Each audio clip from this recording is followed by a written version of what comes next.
ముఖ్యమంత్రికి నిజంగా దమ్ముంటే ఆయన నా సవాల్ స్వీకరించాలి. Let him accept this challenge.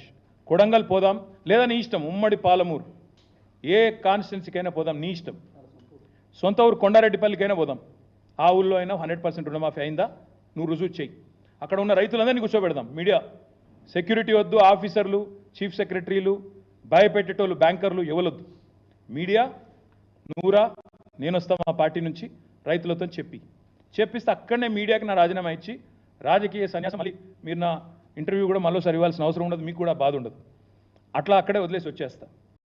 మేము మొదటి టర్ములో ₹1,00,000 వరకే రుణమాఫీ చేస్తే 35 లక్షల మంది రైతులకు 17,000 కోట్ల రుణమాఫీ కేవలం ₹1,00,000కి. మరి ఇలా 2 లక్షల రుణమాఫీకి నీ లెక్క ప్రకారం ఎట్లా సేమ్ అమౌంట్ అవుతుంది? ఎట్లా 17,934 కోట్లు మాత్రమే అవుతుంది? చెప్పాలా? రైతులకు సంతృప్తికరంగా వివరణ ఇవ్వాలా? ఈ ఒక్క లెక్క చాలు. కాంగ్రెస్ రుణమాఫీ ఎంత దగానో, ఎంత వంచననో, ఎన్ని రకాల ఆంక్షలు, ఎన్ని రకాల కొర్రీలతో, ఎన్ని రకాల కోతలతో, ఎన్ని లక్షల మంది రైతులను ముంచినో చెప్పడానికి ఇది ఒక్కటి చాలు. మహబూబ్ నగర్ జిల్లా, ఈ రోజున్న మహబూబ్ నగర్ ఏదైతే ఉందో అక్కడ రుణం తీసుకున్న రైతులు, లోన్ తీసుకున్న రైతులు 1,72,433 ఉంటే ఈ 3 ఇన్స్టాల్మెంట్స్లో మొత్తం ఇప్పటిదాకా మాఫీ అయింది 71,000కి మాత్రమే. అంటే ఇంకా 1,00,000 మందికి పైగా రైతులు ఒక్క మహబూబ్ నగర్ జిల్లాలో వెయిట్ చేస్తూ ఉన్నారు.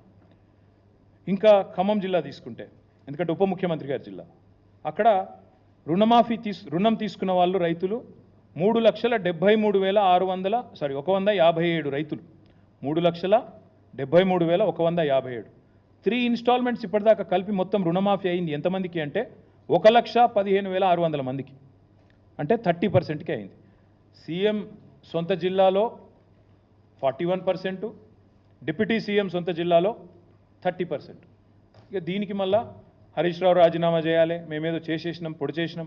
అందుకే ఇక్కడ ఒక హెల్ప్ లైన్ స్టార్ట్ చేస్తే మాకు 1 lakh కంప్లైంట్స్ వచ్చినాయి ఇప్పటివరకు. 1 lakh. ఆ డేటా కూడా మీకు షేర్ చేస్తాం.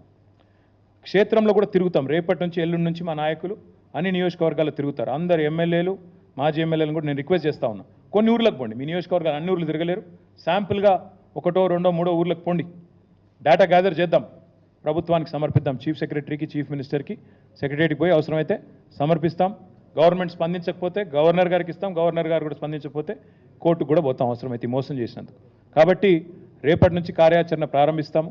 మా నాయకులు కూడా ఫీల్డ్ తిరగడం మొదలు పెడతారు. ఎక్కడెక్కడ రైతులకు కష్టాలున్నా దయచేసి ప్రధాన ప్రతిపక్షంగా బీఆర్ఎస్ పార్టీ మీకోసం కొట్లాడుతూ ఉంది. మీరు ముందుకు రండి, మాకు సమాచారం ఇవ్వండి, ప్రభుత్వ దృష్టికి తీసుకొస్తామని చెప్పి తెలియజేస్తూ